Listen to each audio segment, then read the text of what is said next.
Assalamualaikum warahmatullahi wabarakatuh. Perkenalkan, saya Metsi Blitzia dengan NIM akhir 106. Saya akan membahas materi tentang sistem basis data untuk mata kuliah Sistem Basis Data dengan dosen pengampu Pak Alim Surya Eskom MPD.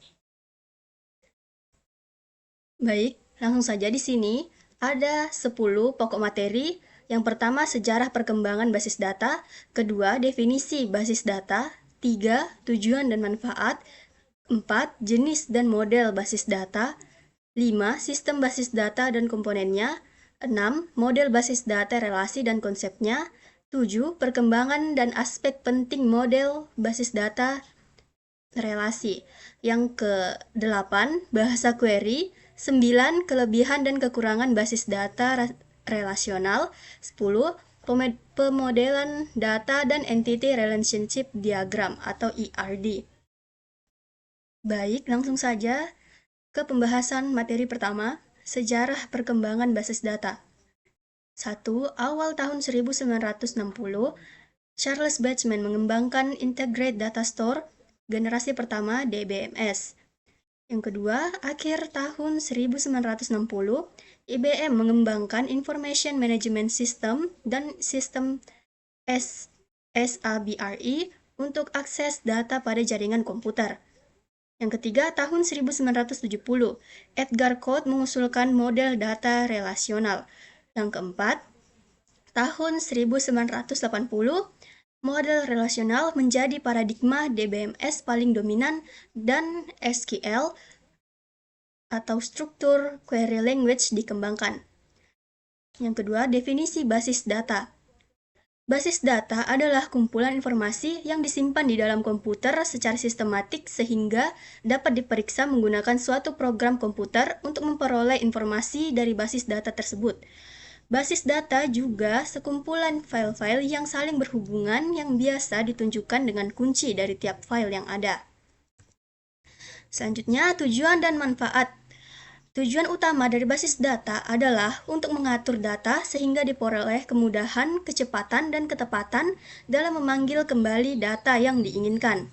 Manfaat dari basis data bagi penggunanya, yaitu 1. Kemudahan dan kecepatan. Kedua, multi-user. Ketiga, keamanan data. 4, penghematan biaya. 5, dan yang kelima, kontrol data terpusat. Selanjutnya, jenis dan model basis data. Jenis dan model basis data terdiri atas 1. Model basis data hierarki. Kedua, model basis data jaringan. Dan yang ketiga, model basis data relasi. Dari ketiga jenis model basis data yang saya sebutkan, model basis data yang paling banyak digunakan saat ini adalah model basis data relasi karena mampu menyelesaikan berbagai permasalahan dalam sistem basis data.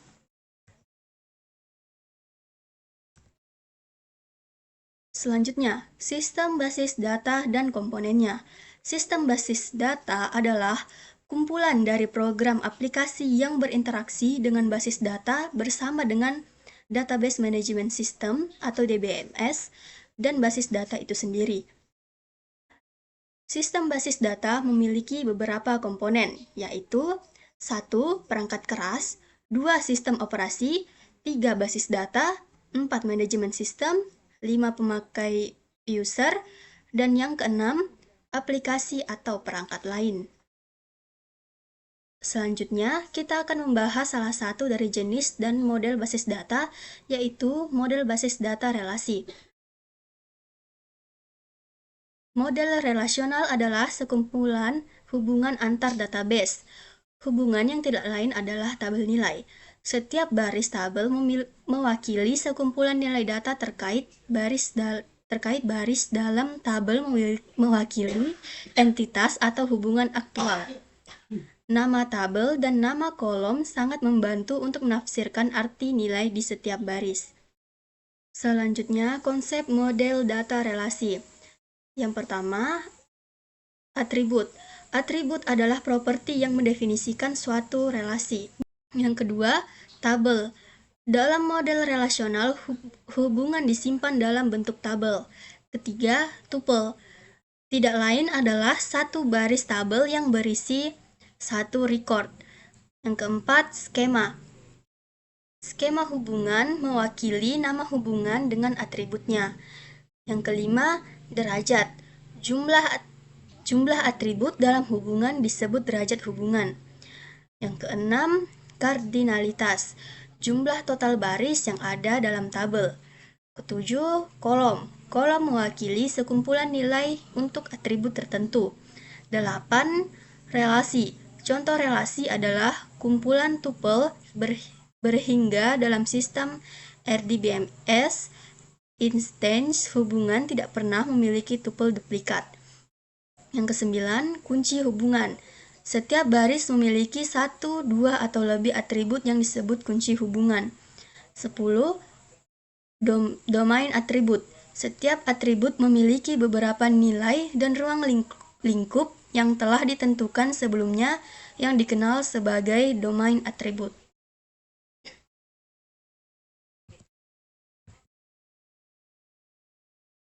Selanjutnya, perkembangan model basis data relasional. Model basis data relasional yang didefinisikan oleh Edgar F. Cote terus berkembang dengan upaya untuk mencapai implementasi sempurna.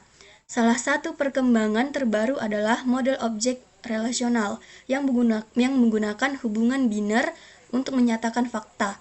Model ini digunakan dalam teknologi seperti object role modeling dan RDF Notation 3. Selanjutnya, aspek penting dalam model basis data relasional. Berbagai aspek penting basis data relasional terdiri dari 1. Struktur query language, 2. Integrasi data, 3. Transaksi, dan keempat kepatuhan ACID atau Atomic, Consistent, Isolate, and Durable. Selanjutnya membahas salah satu aspek penting model basis data relasional, yaitu struktur query language atau bahasa query. SQL atau struktur query language adalah antarmuka utama untuk berkomunikasi dengan database relasional. SQL menjadi standar dari American National Standard Institute pada tahun 1986.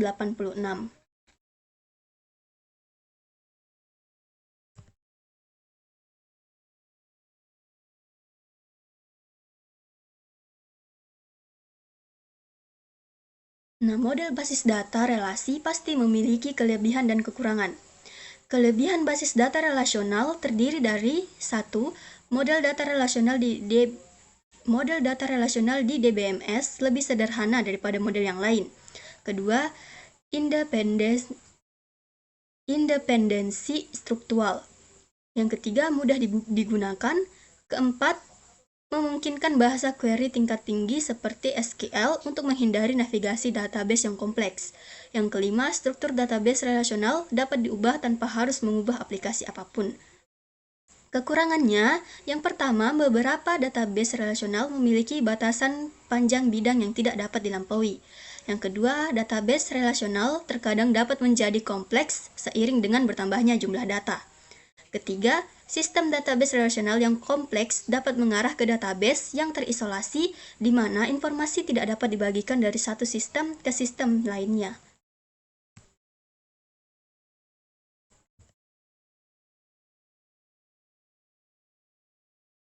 Selanjutnya, pemodelan data. Secara garis besar, model data dikelompokkan dalam 3 macam, yaitu 1. Model data berbasis objek, kedua, model data berbasis record, dan yang ketiga, model data fisik. Model data berbasis objek terdiri atas 1. Entity Relationship Model, 2. Semantic Model, 3. Dan yang ketiga, Binary Model. Model data berbasis record terdiri atas 1. Hierarchy Model, 2. Network Model, dan ketiga, Relational Model. Model data fisik terdiri atas 1.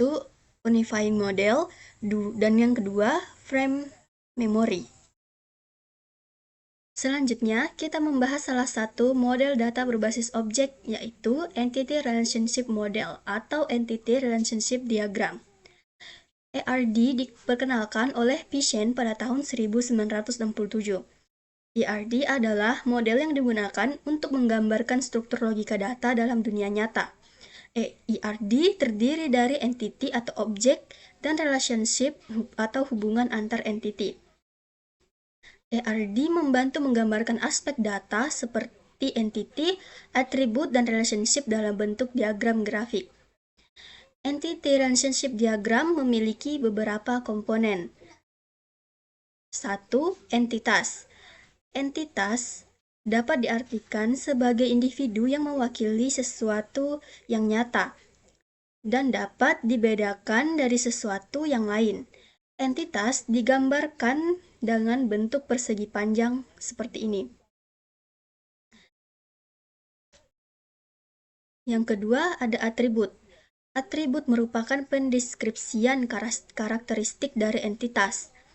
Atribut yang menjadi kunci entitas atau key diberi garis bawah. Atribut digambarkan dalam bentuk oval atau elips seperti ini. Lalu atribut yang menjadi kunci atau entitas diberi garis bawah seperti ini. Yang ketiga ada relasi. Relasi menunjukkan adanya hubungan antara sejumlah entitas yang berasal dari himpunan entitas yang berbeda.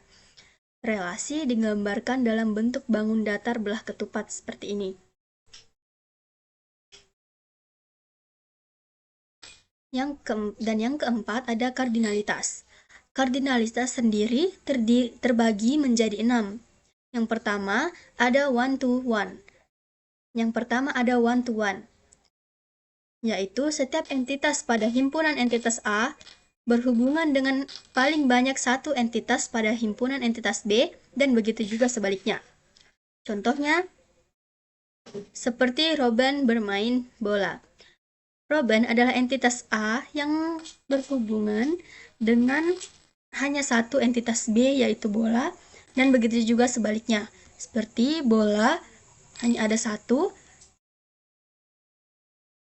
dan Robin juga hanya ada satu. Jadi ini contoh dari one to one. Yang kedua ada one to many. Setiap entitas pada himpunan entitas A dapat berhubungan dengan banyak entitas pada himpunan entitas B, tetapi tidak sebaliknya, di mana setiap entitas pada himpunan entitas B berhubungan paling banyak satu entitas pada himpunan entitas A. Lalu N di sini adalah lambang yang mengartikan suatu entitas tidak hanya satu. Contohnya, di sini ada kelas berisi siswa, yaitu kelas hanya ada satu dan terhubung dengan banyaknya siswa. Tetapi siswa ada banyak namun hanya terhubung dengan satu kelas. Itulah contoh dari one to many.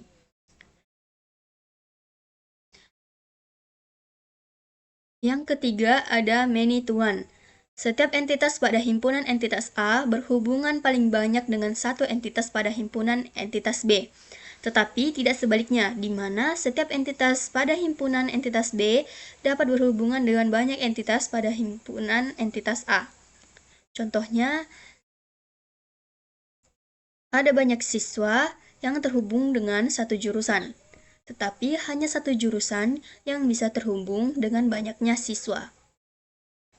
Itulah contoh dari many to one. Selanjutnya yang keempat ada many to many.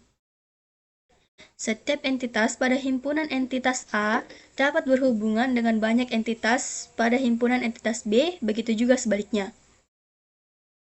Contohnya, ada banyak siswa yang mengikuti banyaknya pelajaran, dan banyak pelajaran juga yang diikuti oleh banyaknya siswa.